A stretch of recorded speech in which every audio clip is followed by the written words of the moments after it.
Good morning, everyone. We are now in Chapter 8, Lesson 1. The title of our topic for today is all about our philosophical heritage, philosophies of education. The learning outcome of our topic, the student will be able to explain at least 7 philosophies of education. There is a quote from Joseph Piper: "To philosophize is essentially human, and in a sense to philosophize means living a truly human life." After you have gotten an idea from our activity, let us know more or discuss and define the 7 philosophies of education. We will be also discussing the different rules of the 7 philosophies, like what to teach, how to teach, and why teach. The first philosophy of education is constructivism. It is the theory that says learners construct knowledge rather than just passively take in information. Construct, another term, is establish, make, or create. Why teach? Constructivists seek to develop intrinsically motivated and independent learners adequately equipped with learning skills for them to be able to construct knowledge and make meaning of them. So, the constructivist wants that their learners to be independently equipped with learning skills so that they can easily construct knowledge. What to teach? In the constructivist classroom, the learners are taught how to learn. They are taught learning processes and skills such as searching, critiquing, evaluating information, constructing new knowledge out of these bits of information learned, and a lot more.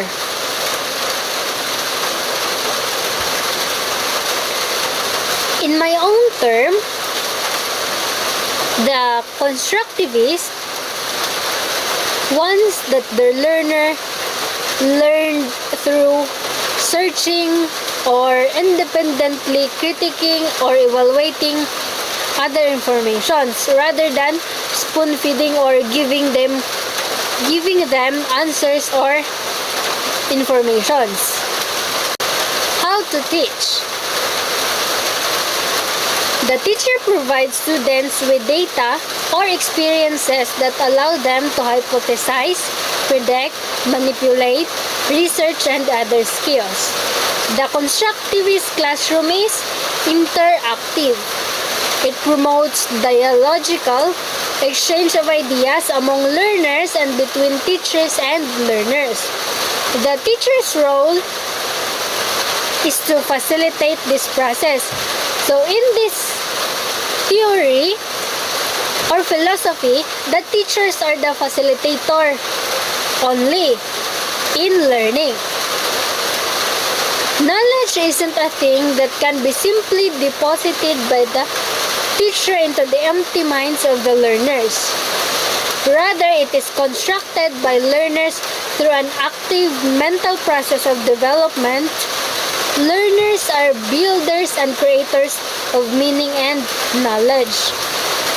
Their minds are not empty. Instead, it is full of ideas waiting to be midwifed by the teachers with his or her skillful facilitating skills.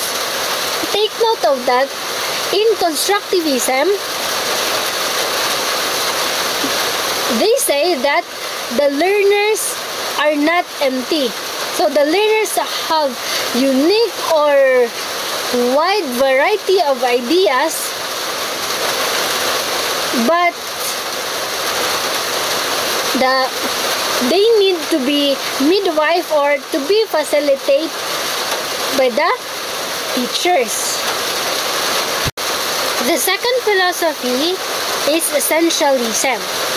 Essentialism in education asserts that common and essential ideas and skills belonging to a certain culture should be taught to all citizens at the same level, at especially primary school level.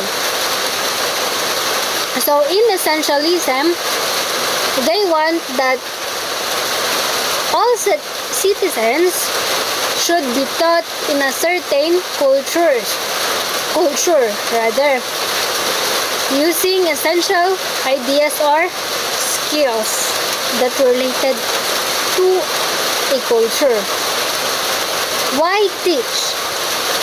The philosophy contends that teachers teach for learners to acquire basic knowledge, skills, and values.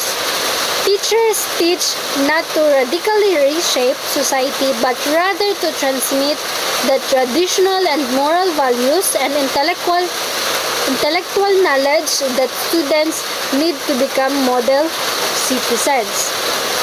So in essentialism, that teachers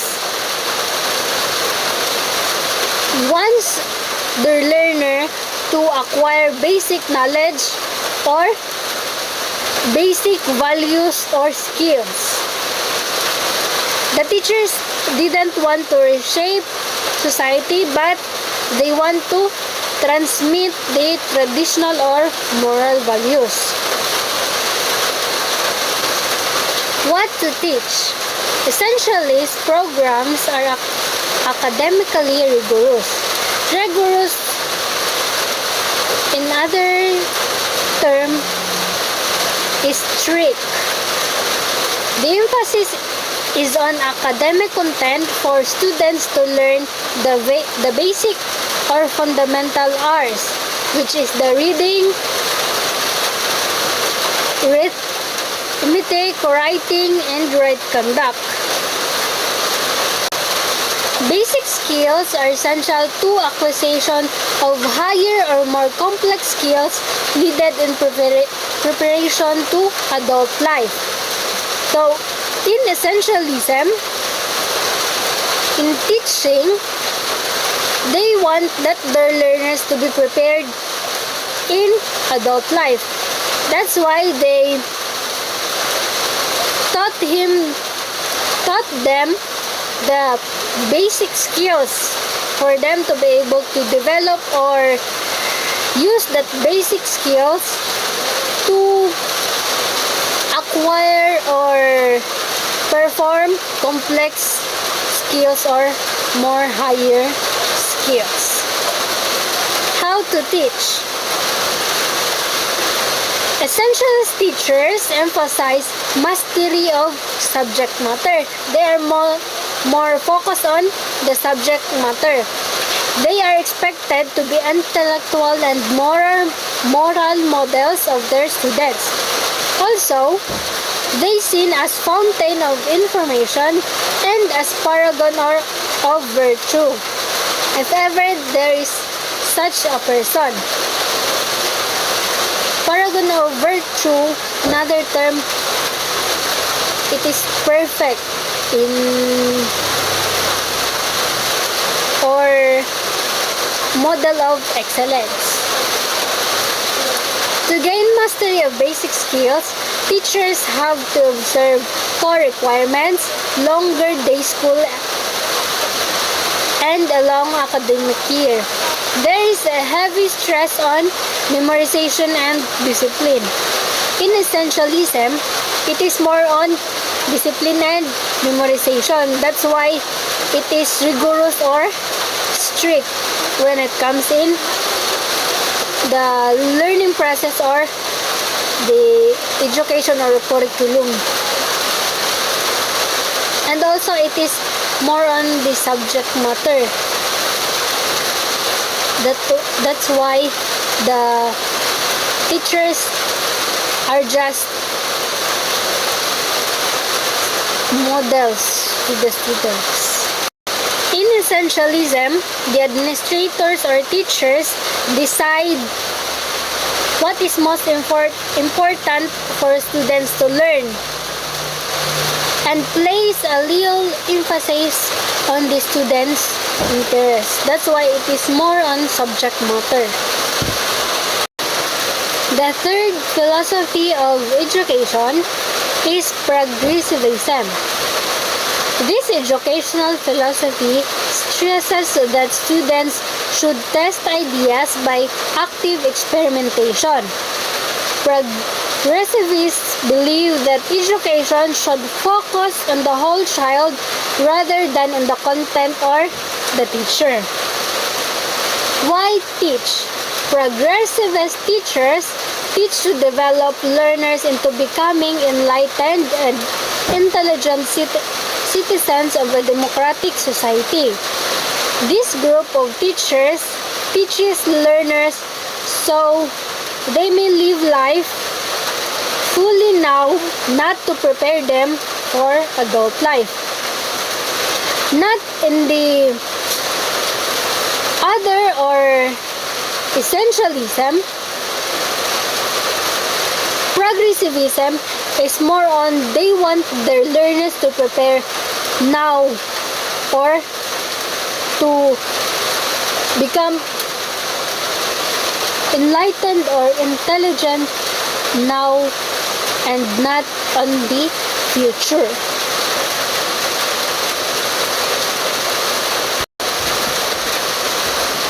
What to teach? The progressivists are identified with need-based and relevant curriculum. This is a curriculum that responds to students' needs and that relates to students' personal lives and experiences. They accept the impermanence of life and the inevitability of change, and for them everything else changes except for change. They are more concerned with teaching the learners the skills to cope with change instead of occupying themselves with facts or bits of information. They would rather focus on evaluating information and in problem solving. So, in teaching, the teachers in progressivism are more on they want their learners to cope with change. That's why they teach them the skills needed for them to solve problems and other personal or experiences that are related in reality. How to teach? Teachers employ experimental methods. They believe that one learns by doing. For John Dewey, the most popular advocate of progressivism, book learning is no substitute for actual experience. So in progressivism, it is more on the actual experience rather than books or facts or informations. That's why they are focused on problem solving and also evaluating informations. And also the strategy in teaching in progressivism is more on experimental methods. In progressivism, also teachers uses puzzles or provoking games for their learners. The fourth philosophy of education is perennialism. Perennialism values knowledge that transcends time. This is a subject-centered philosophy. Why teach? We are all rational animals. Schools should therefore develop the students' rational and moral powers. According to Aristotle, If we neglect the students' reasoning skills, we deprive them of the ability to use their higher faculties to control their passions and appetites. So, in perennialism, it is more on the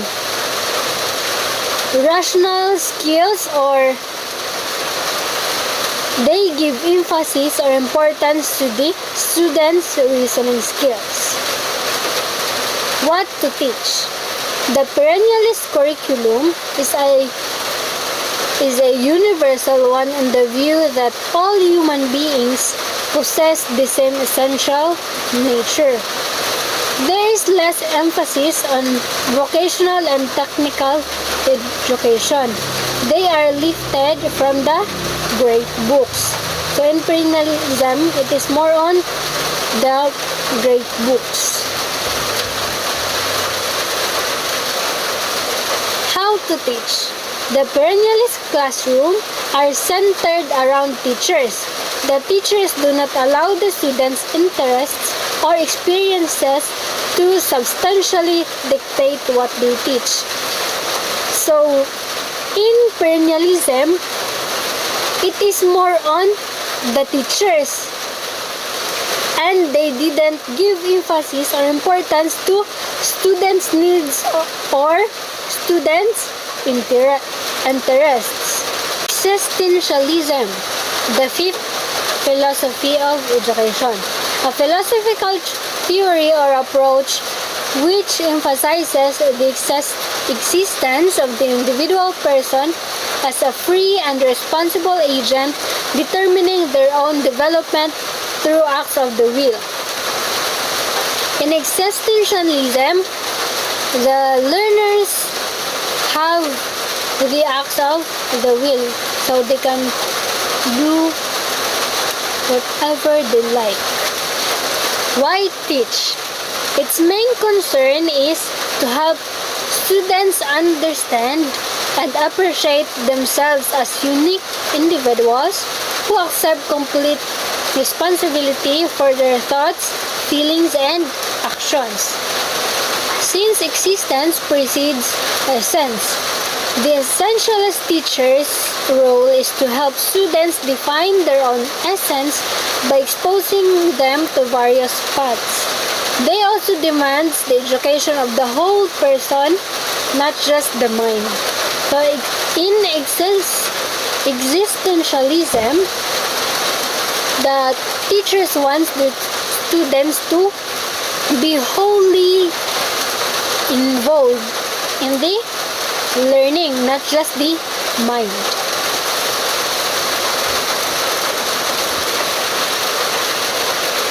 The learners in existentialism also can choose in whatever preferred way they like, or they have the freedom to choose whatever they want.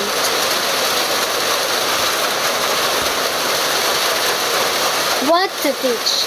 Behaviorists look at people and other animals as complex combinations of matter that act only in response to internally or externally generated physical stimuli. Behaviorist teachers teach students to respond to various stimuli in the environment. How to teach? Behaviorist teachers ought to arrange environmental conditions so that students can make responses to stimuli. Teachers ought to make the stimuli clear and interesting to capture and hold the learner's attention. They ought to provide appropriate incentives to reinforce positive responses and weaken or eliminate negative ones, according to Trespaces 1995.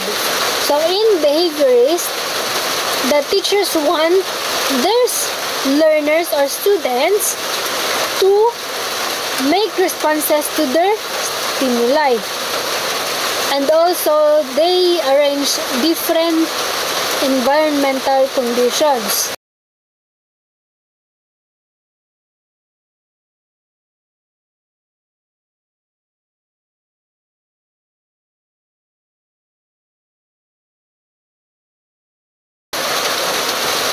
The last one, linguistic philosophy. Linguistic philosophy is the view that many or all philosophical problems can be solved or dissolved by paying closer attention to language, either by reforming language or by understanding the everyday language that we presently use better. Why teach? To develop the communication skills of the learner, because the ability to articulate, to voice out the meaning and values of the things that one obtains from his or her experience of life and the world is very essence of man. Teachers teach to develop in the learner the skill to send messages clearly and receive messages correctly.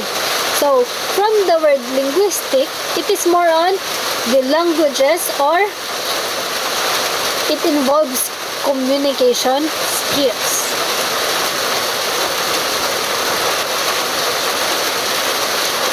What to teach? Learners should be taught to communicate clearly, how to send clear, concise messages, and how to receive and correctly understand messages sent. Communication takes place in three ways: verbal, non-verbal, and paraverbal. Verbal component refers to the content of our message, the choice and arrangement of our words. This can be oral or written. In non-verbal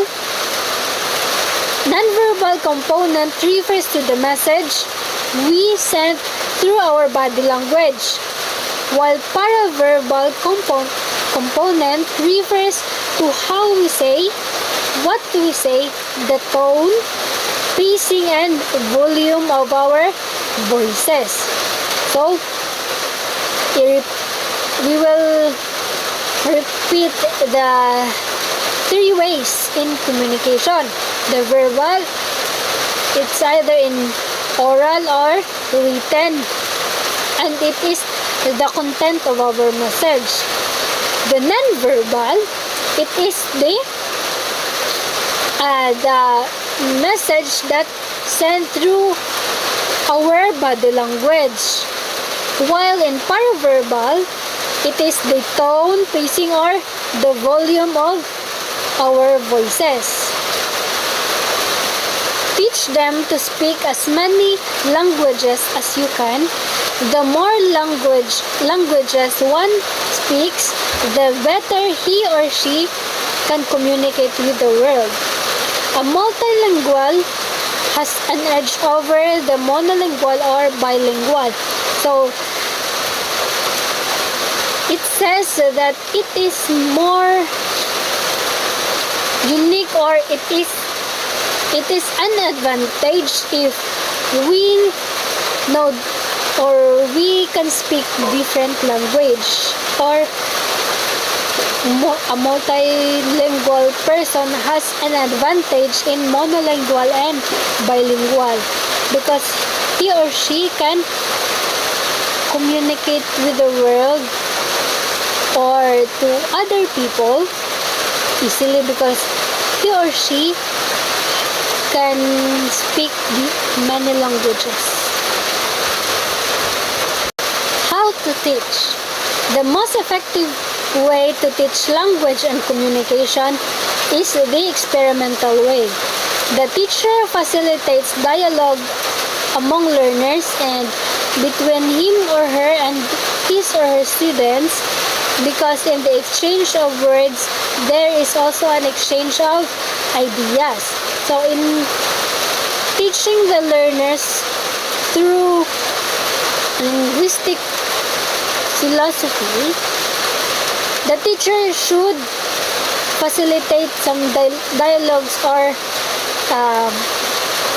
exchange of words in experimental way. The 7 philosophies are, and to easily remember, I make an acronym out of it. That is C. Piv L, which means C.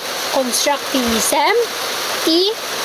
Essentialism, P. Progressivism, another P. Perennialism, E. Existentialism, B. Behaviorism, and the last one, linguistic philosophy. That is the 7 philosophies of education. We have a very rich philosophical heritage. And that's all our topic and discussion for today. Thank you for listening and hope you learned a lot in our lesson.